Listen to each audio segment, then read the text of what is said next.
बातमी पाहणार आहोत शहापूरमधून वाहतूक कोंडी संदर्भात। अगोदरच प्रवाशांनी या वाहतूक कोंडीचा सामना करण्याची धास्ती घेतलेली आहे। वाहतूक कोंडीचा प्रवाशांना सामना करावा लागतोय आणि त्यातच मुंबई नाशिक आग्रा महामार्गावर वाहतूक कोंडी झाल्याचं पाहायला मिळतंय। 8 किलोमीटरपर्यंत वाहनांच्या लांबच लांब रांगा लागल्यात। वाडीवरा ते मुंडेगाव परिसरामध्ये ही वाहतूक कोंडी झाल्याचं दिसतंय आणि अनेक रुग्णवाहिका या ट्रॅफिक जॅममध्ये अडकलेल्या आहेत। रुग्णांचे आतोनात हाल होत आहेत। वाहतूक पोलिसांची वाहनं सुद्धा वाहतूक कोंडीमध्ये अडकलेली आहेत आणि त्यामुळे दुसरीकडे रस्त्यांची कामं सुद्धा सुरू आहेत। या कामांमुळे वाहतूक कोंडी झाल्याची माहिती सध्या समोर येते।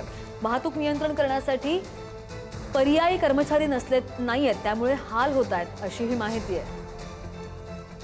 या संदर्भात आणखी जाणून घेणार आमचे प्रतिनिधी विकास काजळे आपल्यासोबत आहेत। विकास, एक तर रविवार आहे आणि आपण पाहिलं की या अगोदर सुद्धा जी वाहतूक कोंडी झाली होती, प्रवाशांनी अगोदरच धसका घेतलाय त्या गोष्टीचा।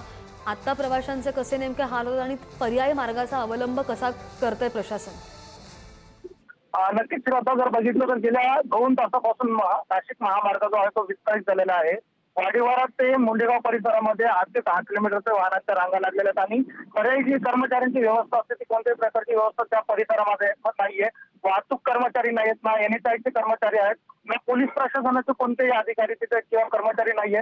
त्यामुळे प्रवाशांना हा त्रास सहन करावा लागतो। त्यातच रविवार असल्यामुळे, विकेंड असल्यामुळे मोठी त्र्यंबकेश्वर असेल, नाशिक असेल, शिर्डी असेल, त्या परिसरात येणारे अनेक भाविक आहेत, त्यामुळे त्यांचे देखील मोठे हाल या परिसरामध्ये पाहायला मिळतात। त्याचबरोबर अनेक रुग्णवाहिका देखील या वाहतूक कोंडीमध्ये अडकल्यामुळे रुग्णांचे देखील मोठे हाल झालेले बघायला मिळतात। आम्ही तरी देखील मागील 2 ते 3 तासापासून ही वाहतूक कोंडी असल्यामुळे त्या ठिकाणी पर्याय व्यवस्था करण्यासाठी कर्मचारी ही वाहतूक कोंडी सुटेल असं म्हटलं जातंय, सांगितलं जातंय। प्रश्न पुन्हा करा एकदा। ही वाहतूक कोंडी जी आहे ती कधीपर्यंत सुटेल असं सांगितलं जातंय?